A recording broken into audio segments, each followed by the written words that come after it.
All right, so Alan Thayer Jr., he has announced his candidacy. Senior, I'm sorry. He announced his candidacy, and apparently... No, he screened before the committee. But then he did announce his candidacy, and in the announcement said he was in the military. Yes. Did he tell you when you screened? And what is your screening process? Well, first? In this particular case, he screened before the entire committee. Okay.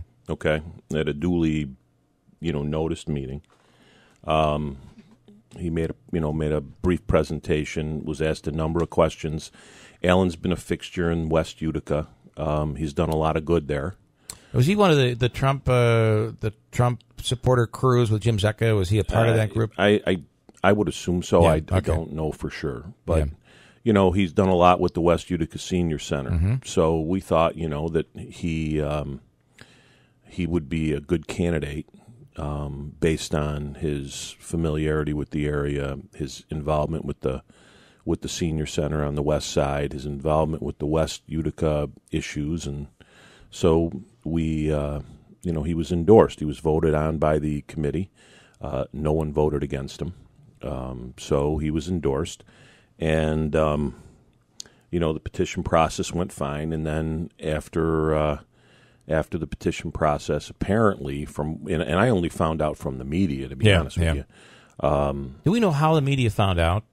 Did somebody find out and slip it to the OD? No, I think from what I'm told, and again, I really didn't get into it because at that point it was over. But I believe that he admitted that he had. No one caught him? No one caught this?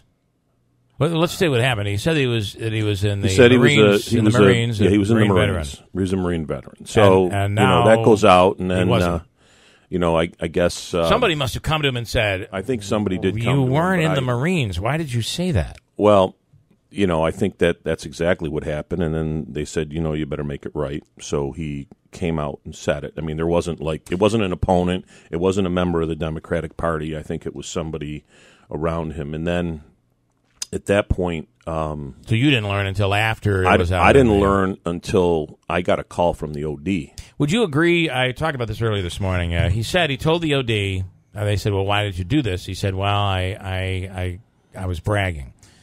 I said that is wrong because you can't brag about something that you didn't do.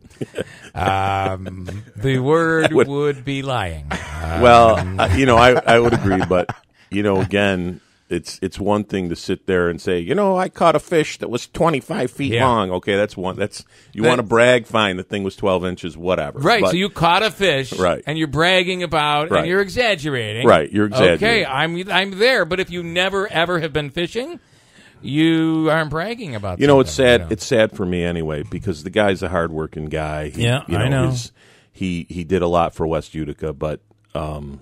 It's just one of those things where it's a non-starter. Will he come on the air? We've been trying to get him to come on the air. I don't know if he's going to come on the air. I think, at this point, if he asked me, I would tell him yes. No. You would. How would you do that to me? I can't believe that. I know, but I would. So, anyway, so I find out from the OD. I have no idea about it. Late in the afternoon, they call me to tell me about this whole thing. So now I have to do things, right? So the first thing I have to do is try to find out, okay, what are the party's options? I also have to find out. What's the first thing you said when you found out after you got off the phone? What term? Did you have a phrase that you used? Did you have some action? I said, holy crap. That's what I said. That's what you said. Yes. I mean, it was like, holy crap, right? Holy crap. So... at that point... I'll bet that's what you said. Well, no, I mean, to be honest with you, Bill, I mean, that's what I do for a living. So, right. You field the ground ball and you do what you have to do. You got to make the play. So, the next day I get up, I come to the office. Analogy. Right. I come to the office. And I start calling the Board of Elections because I have to find out, number one, whether or not, we can replace him through the vacancy. And, that was not met with a lot of enthusiasm because they said that they didn't think it could be done. So you will not have a candidate fill it appears that way. Okay. Because you basically you you can use the committee on vacancies if there's a qualifying disqualification, weird word term, or a death. So the only two that I could find was either you weren't living in the district or hadn't planned on living in the district at whatever time you're supposed to be there, or you were convicted of a felony. Those are the two things that they say, that you didn't get relief from the authorities with I think it's a certificate of relief from disability or something along those lines. So anyways, then I did a little research that appeared to be accurate. We contacted the state board of elections. Something was going on. We couldn't get an answer. Yeah. Okay. So, to his credit, I got a phone call from him while I was in the midst of doing all this. And, he said, he'd like to talk to me about the situation. He was willing to do whatever we asked him to do. So I had him come in, and then he, gave me his resignation from, as a candidate. So, then you get in. Did you ask him?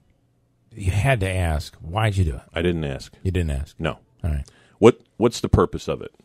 Why would I ask at that point? I mean, it's that's the difference between you and me. I just want to know. I didn't really want to know why. I mean, it doesn't really matter. There are people that I know that are good people and competent people that work jobs and just have a tendency of embellishment. Listen, people make judgment errors.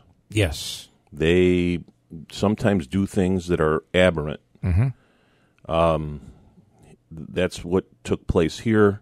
It's very offensive in a sensitive area because of claiming Veterans, that he's a veteran. It's not a good situation. Vince Scalise had a very, very stern quote in the newspaper. Again, it's the obviously, but again, so that happens now. Yeah. Are there degrees of lying?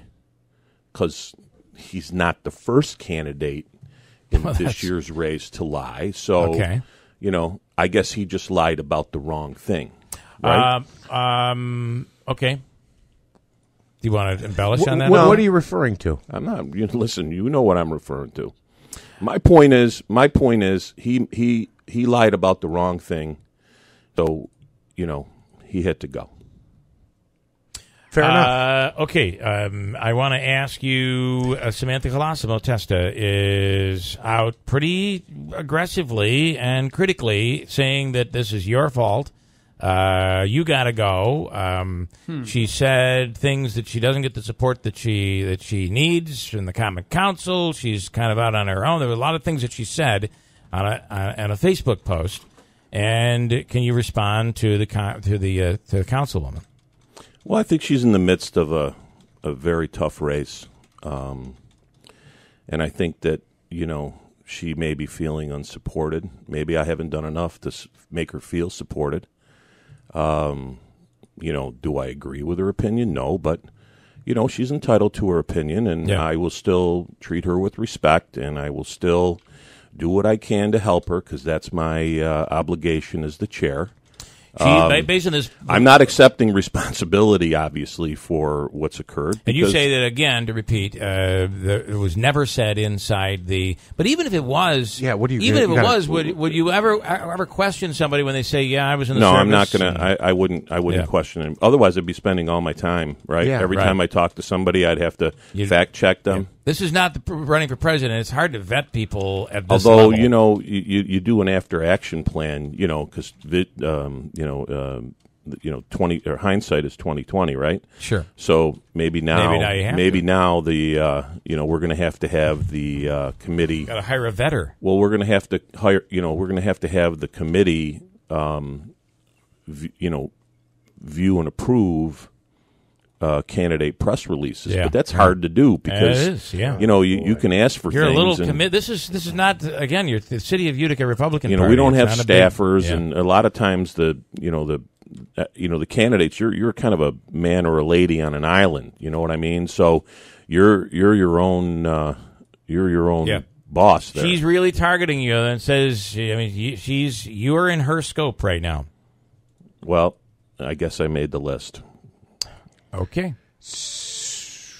Where was this made? These comments? Because I Facebook. I jumped on the face and I didn't see it. Has it been taken down? I might have been taken down. I have no idea. I saw it but, yesterday. I mean, look at like I said, she may be feeling unsupported. You know, maybe I have to do more to make her feel better. All right, Joseph. So the Daily Double, we're going to give away $600 now. Can we talk about something fun now? You got something that you want to talk about that's fun? No? Hold on. I have many. You're catching me off guard. I was going to break. Do I have a couple more minutes to go with a man who's dictating content on the program? Yeah, sure. As long as really? you're not going to be playing. Oh, really? Did I? I came That's in right. here and took Yeah, your he bullets, wanted to didn't talk I? about this, Bill. That's all right. That's all right. I wanted to talk about Judge. You know, the fact that I wanted to talk about the fact that he got in that home run hitting contest and the swing went to